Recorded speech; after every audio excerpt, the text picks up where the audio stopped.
The second problem with having perfectionism as a brand that you're proud of is that it actually doesn't allow people to see you for who you actually are, right? So you spend a lot of time putting up this shield and creating this image that ends up increasing the space between who you actually are and who people think you are.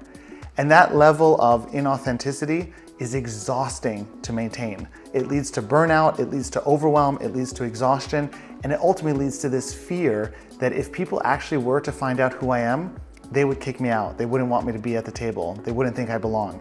And ironically, that is the motivation to keep trying to use perfectionism even more, to avoid people from seeing me. And the more they don't see me and the more they don't know me, the more I try to use perfection to keep that up.